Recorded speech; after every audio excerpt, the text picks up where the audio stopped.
Sveiki, taigi savaitės apžvalga kartu su manimi ir pažiūrėkime, kaip sekasi šiai savaitei, tai yra gegužės 6 iki gegužės 10, nuo pirmadienio iki penktadienio, ir čia specifiškai yra Forex trading. Aš asmeniškai pritaikau kelias strategijas tiek auksui, tiek Dow Jones indeksui. Primenu, praeities rezultatai negarantuoja ateities rezultatų. Jeigu norite pradėti tradinti, naudokitės, prisimkite atsakomybę, nes bet kokiu atveju tai yra finansų rinka, gali nutikti bet kas.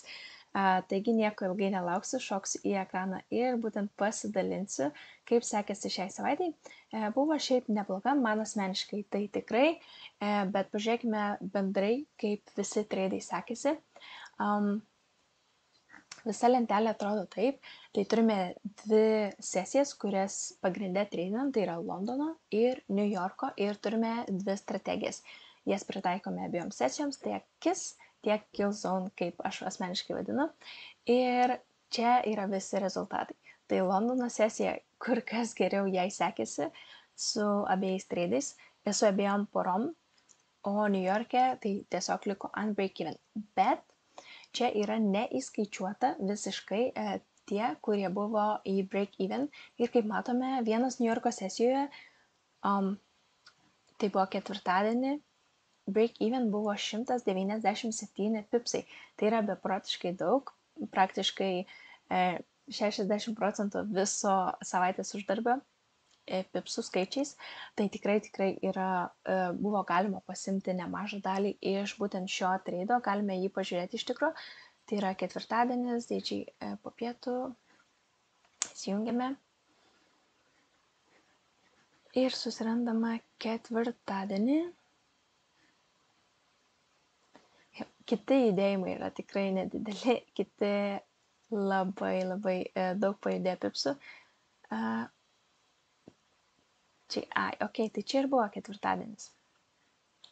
Būtent šis pajudėjimas, ir galime matyti, kad TP nepasiekė, nes tiesiog buvo labai daug judesio tuo metu.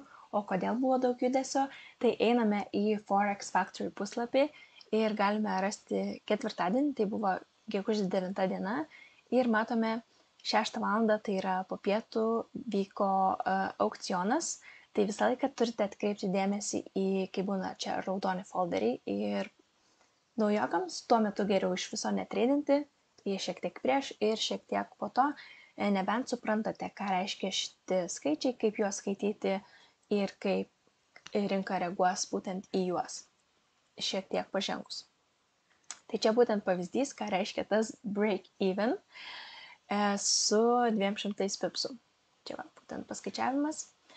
Žvelgiant toliau į pačią statistiką, realiai Londone pasiemus tik tiesiog pagal vieną strategiją visus tradus, to pilnai pakanka ir tau visa diena laisva. Tu nustatai, padarai mini analizę, kurią mes naudojame, užstatai tradą per kitas 2 minutės. Aišku, galbūt reikia pažiūrėti, ar nereikia į break-even perkelti ir taip toliau. Ir viskas realiai visa diena laisva užsimti tai, kuo nori. Tai panaikinu tą mitą, kad reikia varvėti prie ekranų visą dieną norint tradinti. Tai čia 100%. Ok. Šiandien gal trumpai peržvelgsime. Nebuvo labai daug, kad nesiaktyvuotų. Realiai 1, 2, 3, 4, 5, 5. Čia išėjo 0, čia buvo 3. Ką reiškia būtent tas 3? Kodėl tik tais 3? Tai pagal strategiją turėjome uždaryti tradą, tai čia yra antradienis, New Yorko sesija su auksu.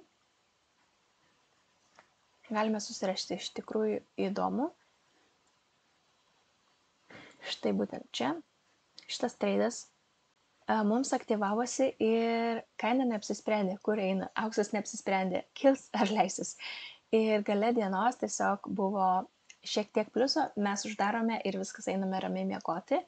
Ir dar norėjau atkreipti dėmesį į šitą situaciją. Čia yra trečiadienio rytas, 2 strategijos. Realiai, čia pasiėmus pelną, mums nebereikia jau eiti daugiau į marketą.